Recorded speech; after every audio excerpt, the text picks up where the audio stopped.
असल विच गुरु दयालु ही इन्ना है कि गुरु दे दर ते कोई आके गुनाह भी करे, कोई वैर भाव भी गुरु दे सन्मुख लैके आ गया ना, एक बार गुरु ने उन्होंने बख्शण की कोशिश की ते बख्शण तो भाव उन्होंने समझाउण दी कि शायद ये समझ के रस्ते ते आ जाए।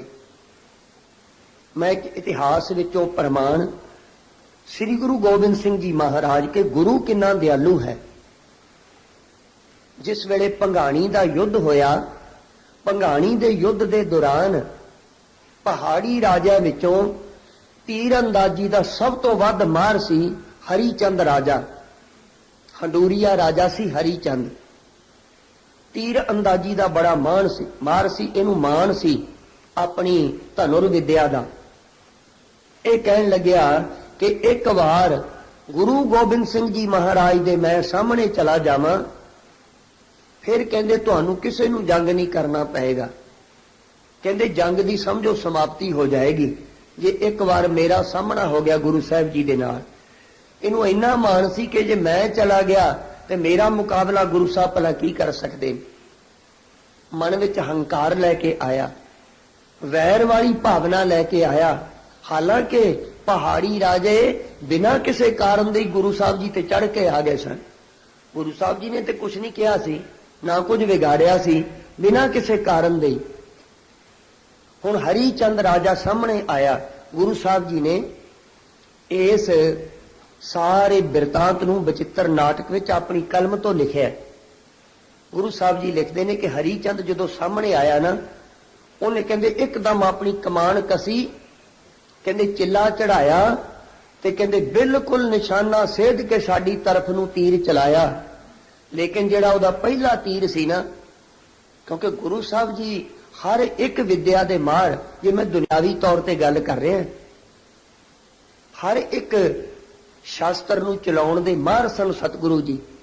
ते गुरु साहब जी ने अगों थोड़ा जा घोड़ा हिलाया, लेकिन फिर भी तीर सीधा घोड़े दे मत्थे विच आके वजया ते घोड़ा खत्म हो गया। गुरु साहब जी ने घोड़ा बदलिया, पहला तीर घोड़े दे वजया, लेकिन दूजी बार जदों ने देखा कि मेरा जिहड़ा निशाना सी वो सही ठिकाने ते नहीं लगा, होर गुस्से विच आके कहंदे दूजा तीर चिले ते चढ़ाया। दूजा तीर कहंदे बिल्कुल सेध रख के साडे सिर दी मत्थे दी चलाया, लेकिन कहंदे वो तीर भी साडे मत्थे नूं नहीं लग्या, थोड़ा जा कंन नूं छू के लंघ गया। गुरु साहब जी कहंदे हुण बहुत गुस्से विच आया ते तीजा तीर चलाया, बिल्कुल साडी सेध रख के ते सीधा आके साडे पेट विच लग्या। हुण देखो किन्ना मार होएगा हरीचंद। एवें ते मान नहीं करदा सी ना कि जिन्हें 3 निशाने लाए ते गुरु साहब जी नूं बिल्कुल सामने आके लगे। पहला घोड़े नूं वजया, दूजा कंन नूं छू के लग्या, तीजा बिल्कुल पेट दे विचकार आके लग्या।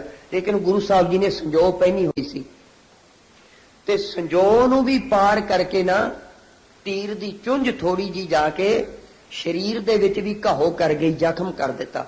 गुरु साहब जी लिखते ने हरीचंद कोपे कमाणं संभारं, प्रथम बाजियं ताण बाणं प्रहारं। बाजियं घोड़े नूं कहंदे ने, पहले तीर दा वार घोड़े नूं होया। प्रथम बाजियं ताण बाणं प्रहारं, द्वितीय ताक कै तीर मोको चलायं, रखियो दाइव मैं कान छुआ कै सिधायं। कहंदे वाहिगुरू ने मैनू रख लिया ते दूजा तीर भी कान छू के लंघ गया। तृतीय तीर मारियो सो पेटी मझारं। फिर गुरु साहब जी कहंदे विधियं चिलकतं द्वाल पारंग पधारंग। कहंदे द्वाल नूं संजो नूं पार करके अगे लंघ गया। चुभी चिंच चरमं, कहंदे थोड़ी जी चुंझ चुभी तीर दी साडे शरीर नूं। चुभी चिंच चरमं कशु घाओ ना आयं, कहंदे कोई बहुता वड्डा जख्म नहीं आया। फिर कहंदे कलंग केवलं जान दासन बचायन। गुरु साहब जी कहंदे केवल अकाल पुरख वाहिगुरू ने दास दी जान बचा लई। उत्थे गुरु साहब जी ने यह नहीं कहा कि मैं अपनी शास्त्र विद्या के आधार ते अपने आप नूं बचा लिया, मैं इन्ना मार सी कि मैं एडे वड्डे योधे तो भी बच गया। गुरु साहब जी कहंदे नहीं, दास नूं अकाल पुरख ने बचा लिया। साध संगत जी, पहले तीर चलाउण तो बाद भी गुरु साहब जी ने मुआफ किया। दूजा तीर चलाया, गुरु साहब जी ने मुआफ किया। तीजा तीर चलाया ते गुरु साहब जी ਜਿਹੜੇ कि फिर भी दयालु ने, कोई वैर भावना मन विच रख के हुण गुरु साहब जी हरिचंद राजे दे तीर नहीं मार रहे, वैर भावना नहीं, सिर्फ ये दसण वास्ते कि किते ये राजा अपने हंकार विच जिहड़ा मस्तिया होया यही ना समझ ले कि जिहदे नाल मेरा मुकाबला हो रहा है भी इहने शायद ये तीर दिखाउण वास्ते ही धनुष ते तीर अपने कंधे विच टंगे होए ने, ये शायद कायर है, शायद डरपोक है, शायद कमजोर है। साध संगत जी दसण वास्ते कि किते साडी निमरता दी भावना नूं, असीं खिमा करन दी भावना नूं किते कायरता ना समझ लै, इस करके कहंदे गुरु साहब जी ने फिर कमान संभाली ते कहंदे तीर चलाया। गुरु साहब जी बाणी च लिखदे ने कि जबै तीर लाग जबै बाण लाग्यो तबै रोस जाग्यो करन लै कमाणन। कहंदे असीं हत्थ च कमान पकड़ी, करन लै कमाणन हन्यो बाण ताणन हरिचंद मारे सो जोधा लतारे। गुरु साहब जी ने फिर आवाज दे के क्या, हरिचंद तू 3 वार कीते ने लेकिन हुण साडा वार भी संभाल। ते गुरु साहब जी ने तीर इको ही चलाया ते हरिचंद राजा इस फानी संसार तो कूच कर गया। गुरु साहब जी लिखते ने कि हरिचंद मारे सो जोधा लतारे। फिर अगे चल के कहते भई जीत मेरी किरपा काल केरी। वाहिगुरु जी तुहाडी किरपा दा सदका मेरी जित होई है। साध संगत गुरु दयाल है, गुरु बख्शदा है। मैं एक प्रमाण इहो जिहा होर आप जी नाल साझा करा। मोहसन फानी एक फारसी दे लिखारी होए ने ते गुरु हरगोबिंद साहब जी दे समकाली, समकाली कहंदे ने उसे ही समय विच होण वाले नूं। गुरु साहब जी दे वक्त लिखारी होया।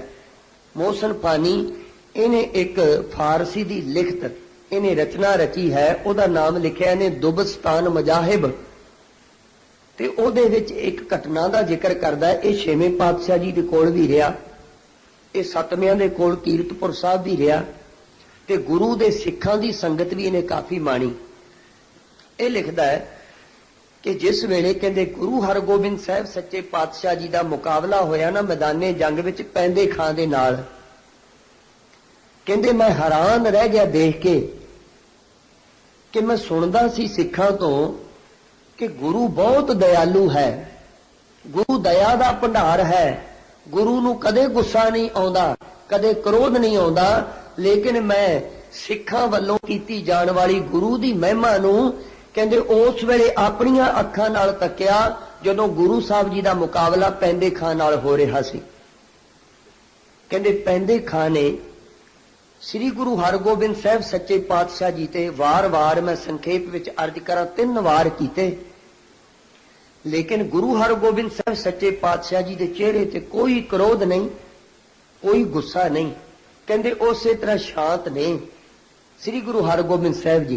कहंदे मैनू ते इउं लग रहा सी भी जिवें कोई दो दुश्मन आपस विच ना लड़ रहे होण, जिवें एक उस्ताद अपने शागिर्द नूं कोई शास्त्र विद्या सिखा रहा होवे। कहंदे जिस वेले 3 वार खाली गए ते श्री गुरु हरगोबिंद साहब सच्चे पातशाह जी ने बड़ी होशियारी नाल कहंदे घोड़े नूं अड्डी लाई ते तलवार संभालदिया होया कहा कि वो पैंदे खां साडे कोलों तलवार चलाउणी सिख के तैनूं तलवार नहीं चलाउणी आई। ते कहंदे इह कहा बेटा वार इंज नहीं इंज करीदा। बस कहंदे इह कह के वार कीता ते पैंदे खां कहंदे दुफाड़ हो गया, धरती ते डिग पिया।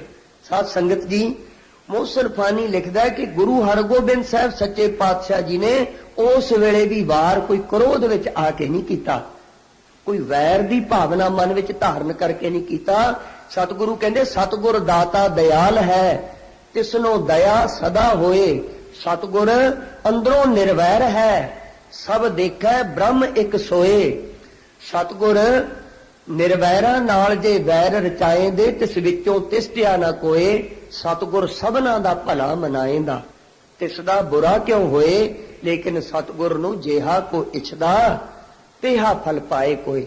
सतगुरु तां निर्वैर ही है, सतगुरु तां दयालु ही है, पर जो जी इच्छा लैके कोई आउंदा ना, शीशे दे सामने मुंह काला करके चले जाओ, शीशे नूं दोष दिओ कि साडी तस्वीर काली क्यों दिखाई है। दोष शीशे नूं नहीं, दोष सानू आप नूं देना चाहिदा है कि असीं मूंह अपना काला क्यों कीता है। साध संगत जी, धरती विच बीज दिओ किकर दा बीज, फिर धरती ते गुस्सा करो कि असीं तां चाहुंदे सां फल खाने, लेकिन तू आ कंडियां वाला दरख्त क्यों पैदा कर दिता है। कहंदे दोष धरती नूं नहीं देना चाहिदा, तुसीं अपने आप नूं समझाओ कि जे फल खाने ने ते बीज भी फलां वाले बीजने पैणगे। कंडियां वाले बीज बीज के धरती कदे फल पैदा नहीं करदी। धरती दा भी धर्म है, सतगुरु दा धरती वर्गा, सतगुरु दा शीशे वर्गा धर्म है। साध संगत जी, भाई गुरदास जी कहते सतगुर पुरख अगम है, निर्वैर निराला, जानो धरती धर्म की सच्ची धर्मशाला।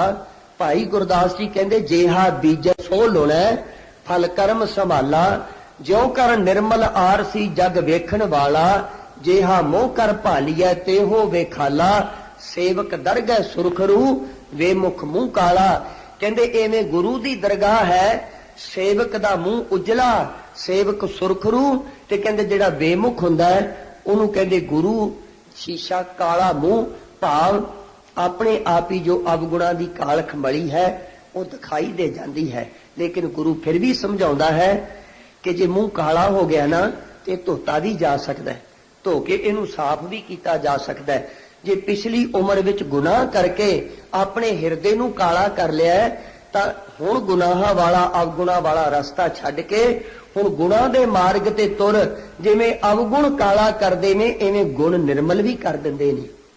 परमेश्वर दा नाम लगी हुई हिरदे ते पापां दी कालख नू धो दिंदा है। साध संगत जी, गुरु कोशिश करदा है कि जेड़ा गुनाहगार आया है ਉਹਦੇ अवगुण छडवा के ਉਹਨੂੰ गुण दिते जाण। गुणां दे मार्ग ते तुर के ਉਹ अपने आप ਨੂੰ ਸੁਰਖਰੂ ਤੇ निर्मल कर लै।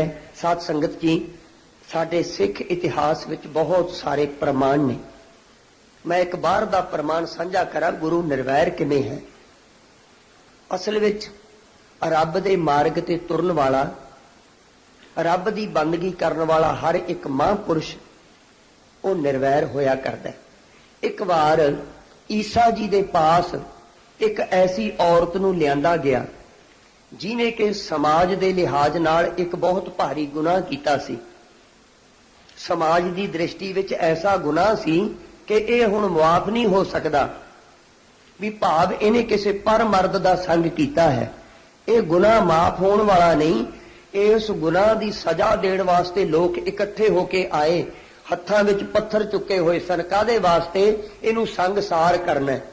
संगसार कहंदे ने पत्थर मार मार के मार देना। मुसलमान जिहड़े देश ने उन्हां विच अज भी यह सजा दित्ती जांदी है। इहनूं कहंदे संगसार करना। ते वो लोग लैके आए उस औरत नूं, बहुत मारिया कुटिया भी, बेहाल कीती हुई विचारी, ते ईसा जी दे पास लिआए कि जी तुसी साडे रहबर हो, तुसी साडे आगू हो, इनू संगसार करना, इन्हें आ बहुत भारी गुनाह कीता है। असी चाहुंदे सां कि सब तो पहला इनू पत्थर तुसी मारो, असी बाद विच मारीए। ते ईसा जी कहन लगे कि पत्थर ते तुसी बेशक मारो, पर सब तो पहला पत्थर वो मारे जिन्हें अपनी जिंदगी विच कोई गुनाह नहीं कीता। ईसा जी कहन लगे कि सारियां तो पहला पत्थर तुहाडे विचों ओ मारे इनू कि जिन्हें अपनी जिंदगी विच कोई गुनाह नहीं कीता। उस तो बाद दूजा, फिर तीजा, चौथा, जिन्हें कोई गुनाह नहीं कीता ना वो पत्थर मारे बेशक, पर जिन्हें गुनाह कीता है उन्होंने पत्थर मारन दा हक कोई नहीं। कहंदे जिन्नी लोगां दी भीड़ सी ना उन्हां दे हत्थां विचों पत्थर डिग पए। यानी पत्थर डिगे एक कमाई वाले दे सामने आके उन्हां दे अंदरले अवगुण वो मानो पत्थर बन के बाहर आ गए। ईसा जी ने दस्या ओए तुहाडा हिरदा ते पत्थर वर्गा है, गुनाह ते हर जीव भुल्लणहार है। गुरु साहब जी बाणी च कहंदे हम अपराधी सद भूलते तुम बख्शणहारे।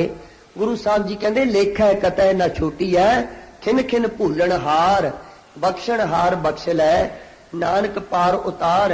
ईसा जी कहने लगे हर एक जीव गलती करता है, लेकिन वक्री गल है अपनी गलती दिसती नहीं, दूजे दी दिस जाती है। महापुरुष वो ध्यान अपनी तरफ रखते ने, दूजे दी तरफ घट रखते ने। फरीदा जे तू अकल लतीफ काले लिखना लेख, अपनड़ा गिरीवान मैं सिर नीवा।